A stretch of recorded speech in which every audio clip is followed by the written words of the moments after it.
the comments about the possibility exists of the 6 months. And speaking to Mr. Berliner just now, you said that you don't see any reason for a 6 month shutdown. So could you quantify and clarify for riders and interested parties, what are we talking about Sure. here? Was that just Sure. to I get mean, people's attention? Or? No, I mean, you know, we have a chairman that's very passionate about the system, and that is a great thing, right? And he's you know, he wants to make his points, and he wants to make sure people understand what we're up against. So I think that is all very positive.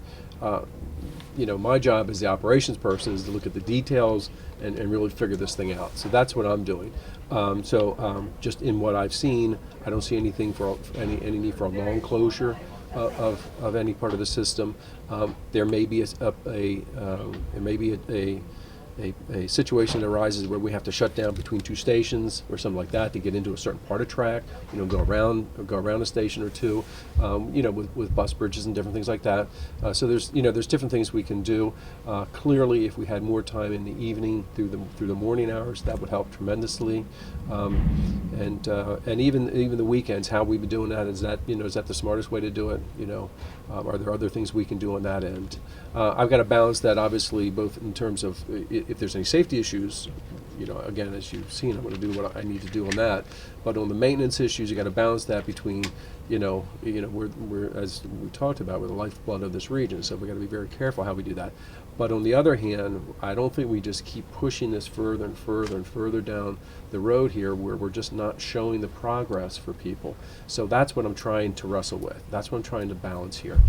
So that's, again, in the next few weeks, I'll start to come out with some of that, just to, A, so if we do anything, we give as much notice as possible, but B, that we present the case that, this is a different management approach that we think makes more sense in the long run. Mr. Wiedefeld, what types of issues are you talking about that might need a partial shutdown of perhaps one or two stations? Given Well, we have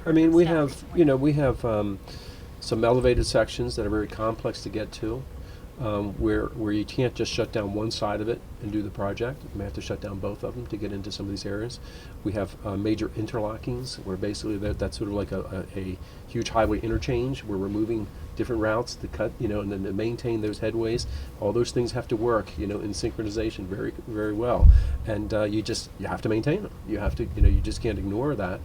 So, when you get to something like that, guess what? It's very complex, and there's not a simple solution where you just get in touch with one part of it. So those are the things I'm thinking about, or that we have to deal with.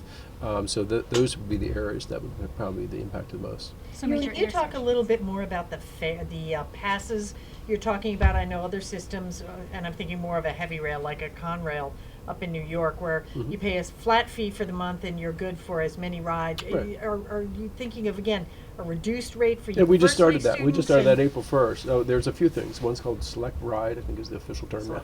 Select Pass, Select Pass, which is basically that. I mean, if you use the system on a regular basis to commute to work, you go from point A to L.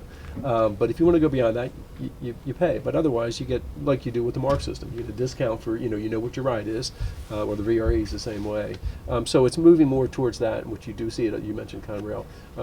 You see that in other systems. The University Pass is sort of the same concept, come at it from a different angle. You have off-peak opportunities there.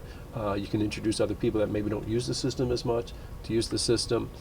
So we're looking at all those things. We have to just be a little bit more creative and sort of keep up with the times, I think. The feedback on those, can you say what that is? In the case of the University Pass, it actually had to go through a vote with the students at American University, and it was 80% approval, if not more. So it makes a lot of sense. Could you explain what you mean by the pinch points in the system? Could you guys ask the questions from over here so he's not looking behind him? In terms of pinch points, it's if you have a 2-lane bridge and that bridge needs to be redone, at some point you have to deal with that bridge, right? So that's the same thing we have. We have a 2-lane system, or in effect a 2-lane road that goes from here to almost Richmond.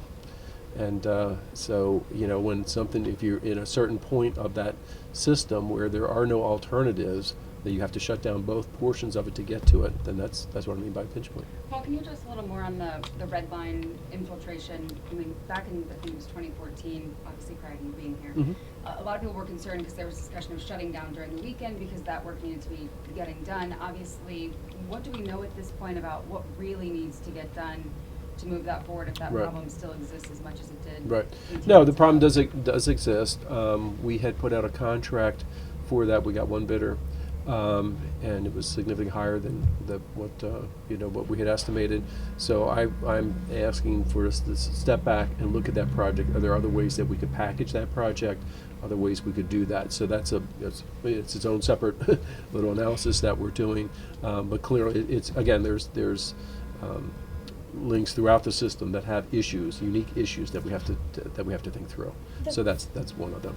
The red line, infiltration is an issue. For our viewers out there, can you tell us the issues that you've become aware of on the red line and what you're doing? The red line, not as many significant issues, to be frank. That was upgraded, several years ago, so in a good part of it. So a lot of the issues there that we're having in some of the other parts we're not having there because we had done a lot of track work a few years ago, so that's good. But yeah, this is the issue of the infiltration. That's it's just a historic issue, just the nature of where the line runs through. So that's one of them. You heard some of them here. Whether it's lighting at garages, things of that sort, lighting at the stations. Would apply to the red line as well. So I think it's fairly typical of what we've seen throughout the system. And One more question. How many stations is water infiltration an issue? I don't know off the top of my head. Will there be any It's changes? the tunnel. It's the actual tunnel. If the red line doesn't have significant problems, is there a point in this part of the system where you see we might have to do bus bridges first here, or really focus on this one section of this line?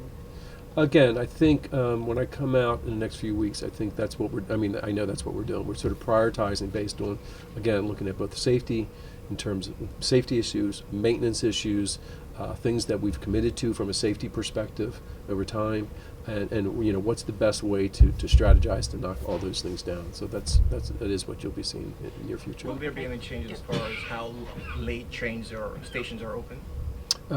Not right now, but I am looking at that option. What kinds of maintenance issues are being inspected for right now? I'm sorry? What kind of maintenance issues or safety problems are being inspected for right now to inform your Yeah, decision? it's everything. It's track, it's power, it's signals, it's ongoing maintenance, cleanliness, on the track area. It's all those things. When you get into the station, lighting, the platforms, the condition of the platforms, the granite, all those things. So it's, again, I'm trying to take a much broader look at this rather than sort of just hitting things one by one.